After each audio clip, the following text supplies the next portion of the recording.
గురుకులాలు పెడితే ఆర్ఎస్ ప్రవీణ్ కుమార్ గారు వాటిని అద్భుతంగా నడిపిస్తే వందల వేల మంది పిల్లలకు ఐఐటీలో ఐఐఎంలో మెడిసిన్లో ఇంజనీరింగ్లో సీట్లు వచ్చినాయి. వేలాది మంది దళిత గిరిజన బలహీన వర్గాల బిడ్డలు ఓవర్సీస్ స్కాలర్షిప్ తీసుకొని విదేశాలలో విద్య కూడా చేస్తూ ఉన్నారు. కులము మతము ప్రసక్తి లేకుండా కళ్యాణ లక్ష్మి ఇచ్చినాం. ఈ ప్రభుత్వం ఏం చేసింది? కాంగ్రెస్ పార్టీ ఏం హామీ ఇచ్చింది? కేసీఆర్ ₹1,00,000 ఇస్తా ఉన్నాడు, మా ప్రభుత్వం వస్తే తులం బంగారం కూడా కల్పిస్తామని చెప్పినారు. యాడికి పోయింది తులం బంగారం? నేను మొన్న సిరిసిల్లలో కూడా అడిగినాను, తులం బంగారం కొందామంటే మార్కెట్లో దొరకలేదా ఈ ప్రభుత్వానికి? ఇది ప్రజలను మోసం చేయడం కాదా? దయచేసి మీరు ఆలోచించాలని చెప్పి నేను కోరుతా ఉన్నా. అదేవిధంగా కులము మతము అనకుండా కుల వృత్తుల మీద ఆధారపడ్డ బిడ్డలు గొల్ల కుర్మలకు గొర్రెలను ఇచ్చినాం. ముదిరాజుల గంగపుత్రుల కోసం వందల కోట్ల రూపాయలు పెట్టి చేప పిల్లలు పెంచినాం. చేనేత కార్మికులకు పని కల్పించినాం. సబ్సిడీలు ఇచ్చినాం. గౌడ కులస్తులకు చరిత్రలోనే ఏ ప్రభుత్వం చేయనటువంటి పని చేసి చెట్ల మీద ఉండే రకాన్ని 100కు 100% రద్దు చేసినాం. ఈ విధంగా బలహీన వర్గాలకు బ్రహ్మాండమైన సహాయం చేసినాం. బీసీ బంధు పెట్టి బలహీన వర్గాల వాళ్ళను ఆదుకున్నాం. వీటన్నిటికీ ఇప్పుడున్న కాంగ్రెస్ ప్రభుత్వం కొనసాగిస్తుందా? శటగోపం పెట్టిందా?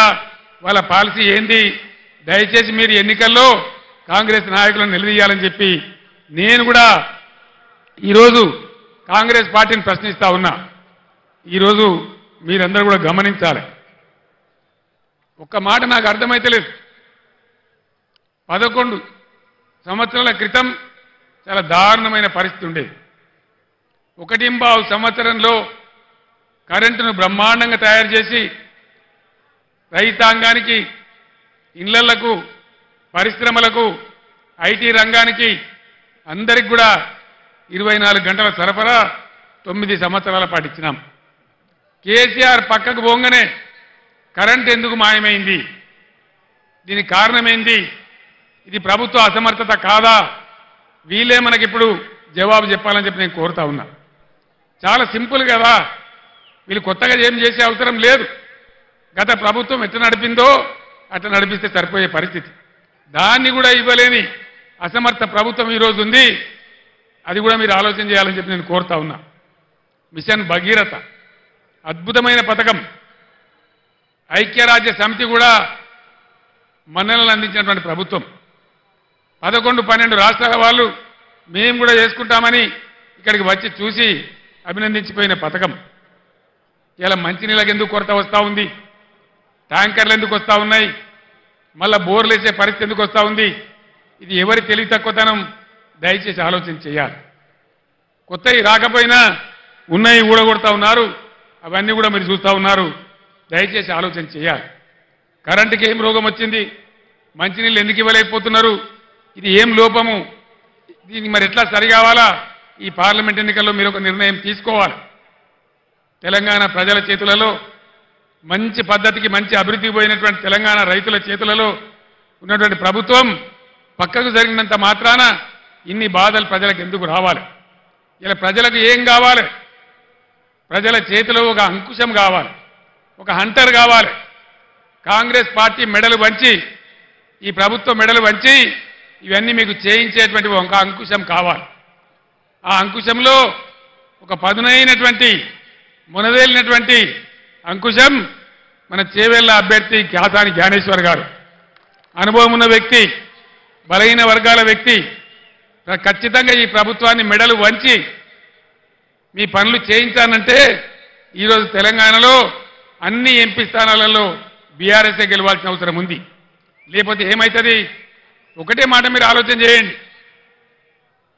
5 నెలల కింద అడ్డగోలు మాటలు మేము చెప్పినాం, అన్ని పంగనామాలు పెట్టినాం, ఏ పాలసీ సరిగా లేదు, ఉన్నవి కూడా ఊడగొడతా ఉన్నాం, కరెంటు చక్కగా ఇస్తలేం, రైతు బంధు కూడా చక్కగా ఇయ్యలే, పంటలు కొంటలేము, 500 బోనస్ ఇస్తలేము, అయినా కూడా మాకే ఓటేసినరు, ఇంకా మేము ఏం చేయకున్నా మమ్మల్ని ఎవరు ఏమనరు అనే అభిప్రాయం వస్తుంది.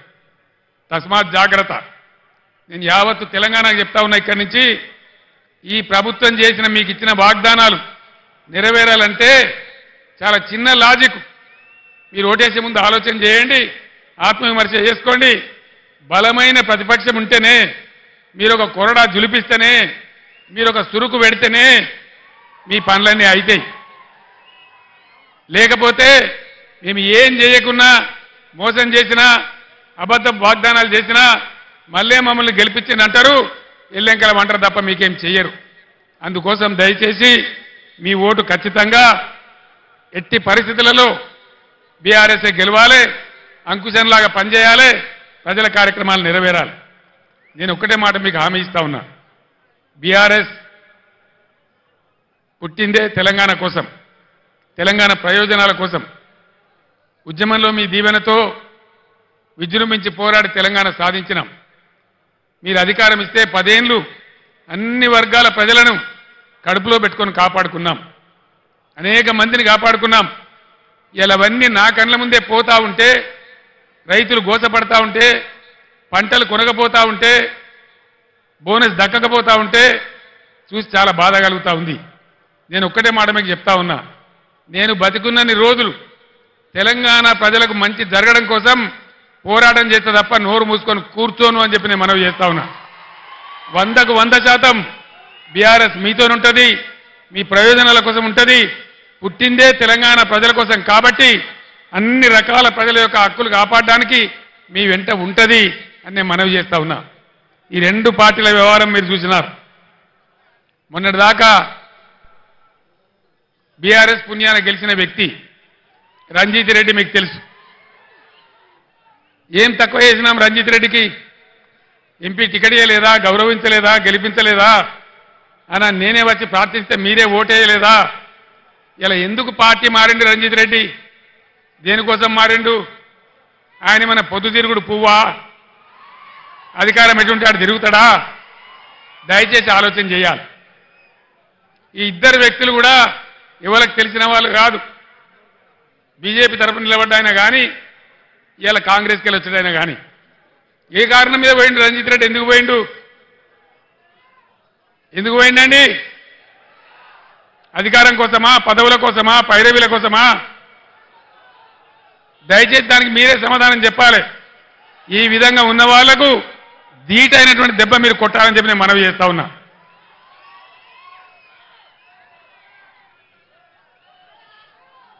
కాంగ్రెస్ పార్టీ చెప్పింది అన్ని పంటలు కొంటాం, ప్రతి పంటకు బోనస్ ఇస్తాం. జొన్నలు కొంటాం, కందులు కొంటాం, వడ్లు కొంటాం, మక్కలు కొంటాం అని చెప్పినారు. వానకాలం పంటలకు ఏ కానీ ఇయ్యలే. ఇలా యాసంగి కూడా కొనుగోలు స్టార్ట్ అయినాయి. ఇస్తారా, ఇయ్యరా? ఇయ్యకపోతే ఊకుందామా? యుద్ధం చేద్దామా? యుద్ధం 2 రకాలుగా చేయాలి. పంట కొనుగోలు కేంద్రాలు అక్కడ చేయాలి. అక్కడ స్పందన రాకపోతే, 500 రూపాయలు కట్టియకపోతే, ఓట్ల డబ్బాలు గుద్దుడు గుద్దితే డిపాజిట్ రాకుండా ఓడగొట్టాలి.